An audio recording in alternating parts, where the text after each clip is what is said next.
Hello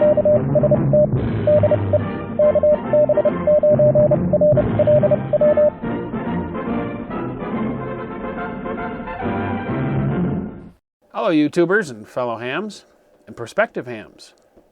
So in this video I'm going to talk about the Volunteer Examiner program that allows you to test for your amateur licenses at many locations across the U.S. for a very small fee.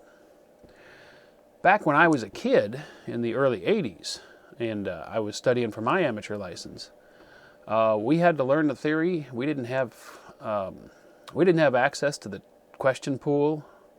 We didn't have flashcards or the online web resources that you have nowadays to help you study. It was a lot tougher. And when we wanted to go and take the test, we had to drive to the nearest FCC field office. And for me, that was in Chicago. And then we had to sit in a small room across the table from a very intimidating examiner in his suit and sunglasses, maybe. I remember him that way. I don't know if he really had sunglasses, but it was a very intimidating setting. One-on-one, and you had to take the test with him watching you to make sure you weren't cheating. And then you had to take a Morse code test. It was an intimidating experience. So it was pretty difficult. But nowadays, it's a lot easier. Mostly thanks to the Volunteer Examiner program the FCC initiated some 30-odd years ago.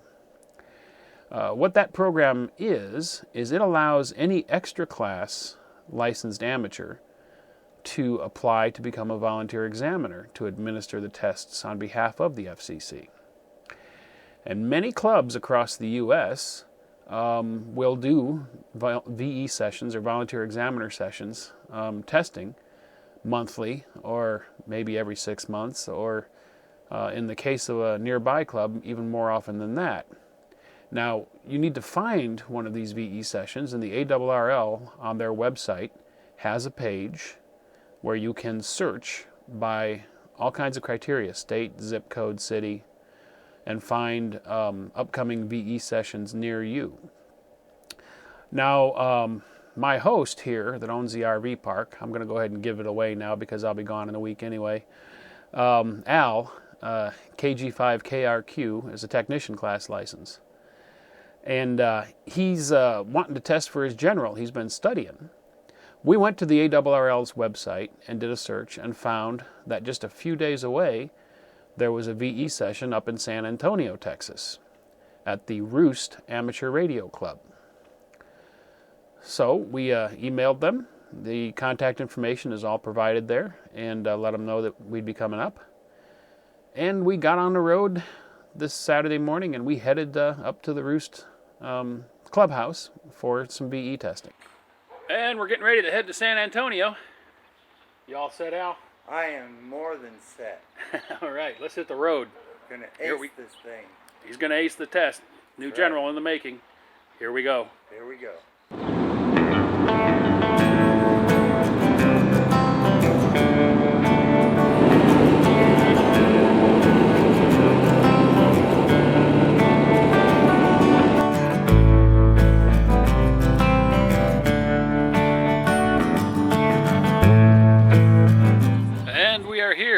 At the Roost Amateur Radio Clubhouse, where an amateur radio clubhouse is actually a house. Looks like somebody donated a house for their club. I think it was his dad's. It was his dad's? I think that's what he said. It was his dad's. I might ask him about that when I interview him. Yeah. We're here. Al's getting his stuff out. He's all ready to go. Let's go make him a general. The Roost Clubhouse is an actual house, and it's kind of nice.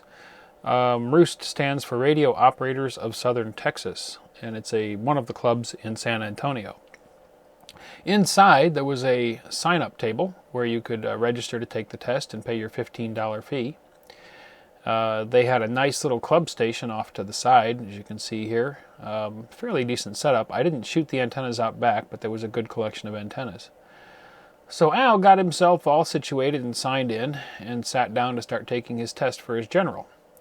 And while he was testing, I had a little conversation with one of the examiners. I'm sitting here at the Roost Amateur Radio Club Clubhouse, and we're sitting here with Chris, what's your call? K5 VCR. K5 VCR, video cassette recorder. That's an easy one to remember. Yeah. My wife's KB5 VCR, so that's why. Oh, well, that's not confusing at all. No. You got one less letter. Yeah. Don't do me any good, though. So Chris has been a volunteer examiner here for how many years? Been doing this for about a little over 30 years. A little over 30. Yeah. That's about as long as the program's existed, isn't it? When we formed the club, that's when we started doing this. Yeah? So. Yeah. Well, that's quite a while.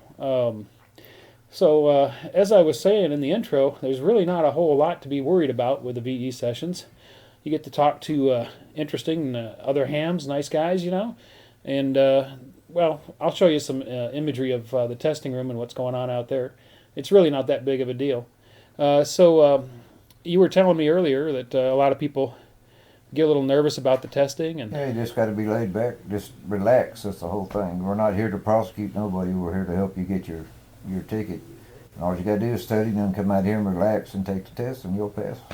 Not a problem. Yeah, most people have already been doing the flashcards and studying, and they're really ready for the test. If you make enough effort to study, then you should pass. It's not that hard. It's not that hard. Not like it used to be. Yeah, like when we got our licenses. CW was.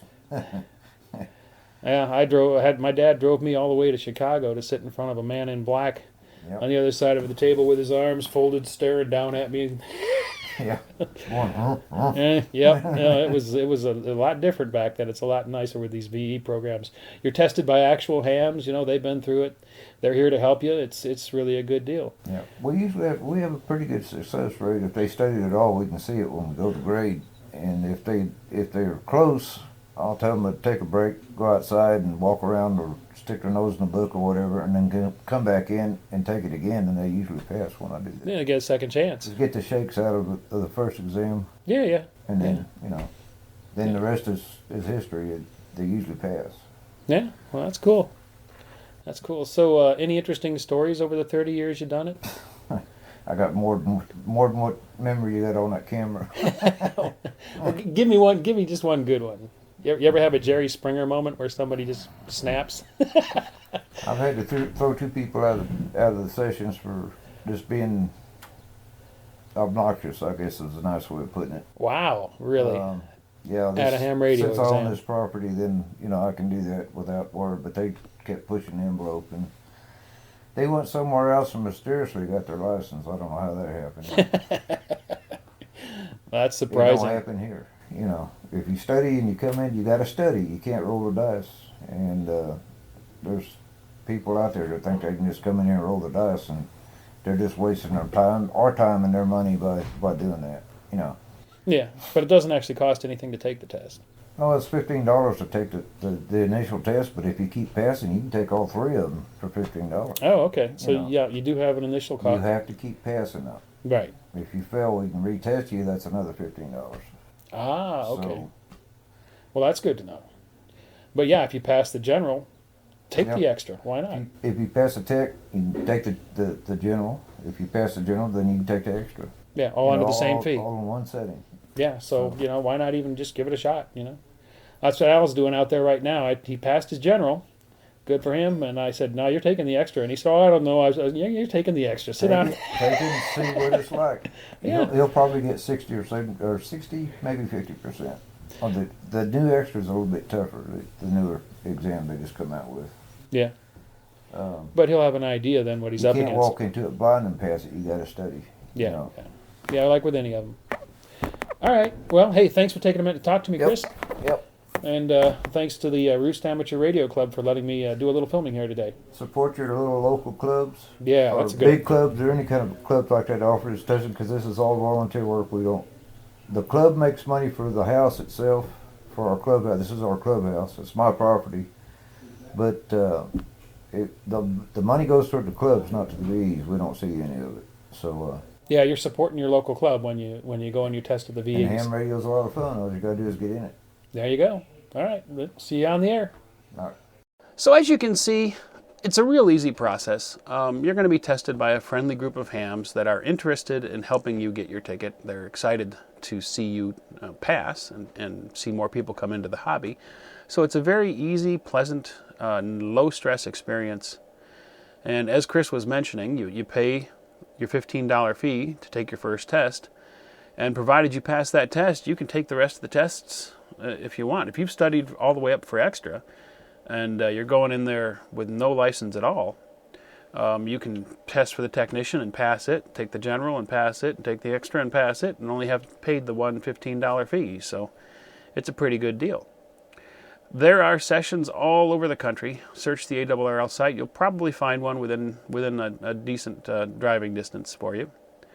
And upon completion of the test, well, if you're a technician, you're testing for technician, you'll have to wait until your call sign appears in the FCC database.